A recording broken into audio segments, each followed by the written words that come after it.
je me suis entretenue avec un observateur avisé de la question, Grigor Amirzayan, journaliste émérite, analyste, caricaturiste et collaborateur du magazine Nouvelles d'Arménie. Pour lui, les récents échanges entre l'Arménie et la Turquie ne sont rien de moins qu'une parodie d'amitié, une mise en scène théâtrale. Nous rejoignons donc Lyon pour écouter l'analyse de Grigor Amirzayan et comprendre pourquoi il qualifie ainsi la visite de Serdar Kilic en Arménie. La semaine dernière, un émissaire turc a posé le pied en Arménie. Quelle est votre réaction face à cet événement hautement symbolique? Alors, la visite de Serdar Kilic en Arménie par le pont de Margara, donc par voie terrestre, comme vous l'avez précisé, c'est une énième étape des relations déjà qui avaient été entamées entre Roupinian, enfin le gouvernement Pachinian, et Ankara. N'oublions pas que ces derniers temps, en fait, à l'investiture du président Erdogan, Pachinian avait été à Ankara. Donc les relations, il veut absolument nouer de dialogue avec la Turquie. Et cette arrivée par voie terrestre est une arrivée symbolique, bien qu'un député turc ait voulu que ce point de passage puisse être nommé du nom de Talat Pacha en provocation complète contre les Arméniens, avec un nationalisme, mais pas un patriotisme, un nationalisme turc exacerbé.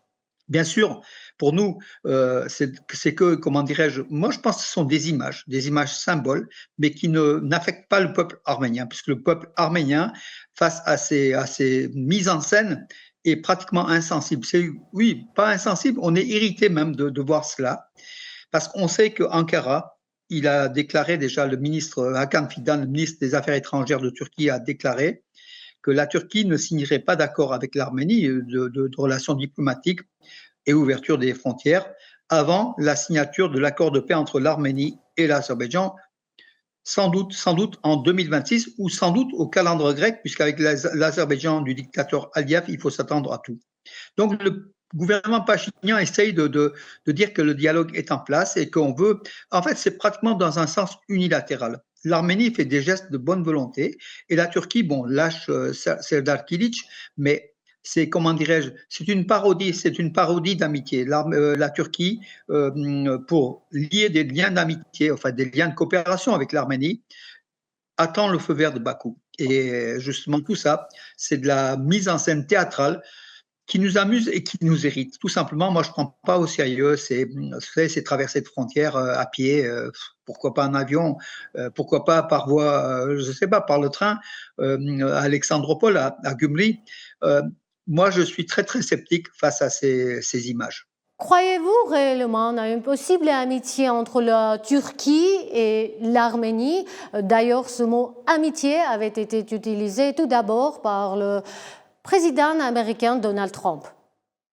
C'était pour le prix Nobel de la paix. Hein. Vous savez, c'est du marchandage de forains. Ce qu'a fait Trump en quelques secondes. On ne fait pas saluer donc un dictateur sanguinaire, criminel de guerre Aliyev, et un Pachinian qui, aux yeux de son peuple, passe pour un traître en quelques secondes. Hein. Ça ne se fait pas comme ça, la politique. La politique, elle est là. Trump, il est un peu superficiel là-dessus. D'ailleurs, Pachinian a dit qu'il faut une cinquantaine d'années pour mettre en place la confiance entre deux pays. La première des choses, c'est que la Turquie, aujourd'hui, n'a toujours pas reconnu le crime de génocide. On s'entête un petit peu à ce crime de génocide. On dit qu'aujourd'hui, l'Arménie doit vivre. On ne doit pas penser à cela. On doit avancer. On doit penser au futur, au progrès.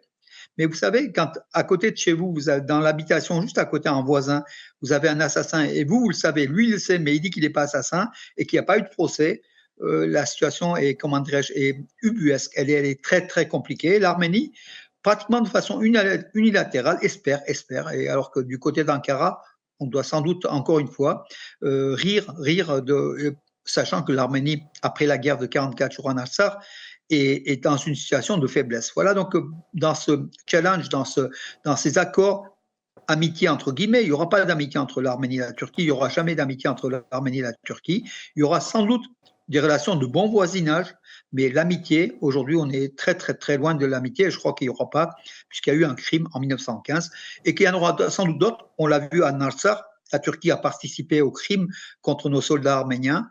Tout ça, c'est pas oublié. Le peuple arménien n'oublie pas. Vous savez, quand le groupe Nemesis a été mis en place, et dans les années 70, des mouvements de revendication arménienne, des mouvements violents sont venus, 70 ans après le génocide des Arméniens. Les Arméniens ont la mémoire longue. Le gouvernement Pachinian, il est là depuis quelques années, depuis 2018. Il passe, le peuple arménien reste. Donc, du coup, dans l'esprit arménien, l'amitié n'est toujours pas installée. Pour de l'amitié, il faut plus que ça.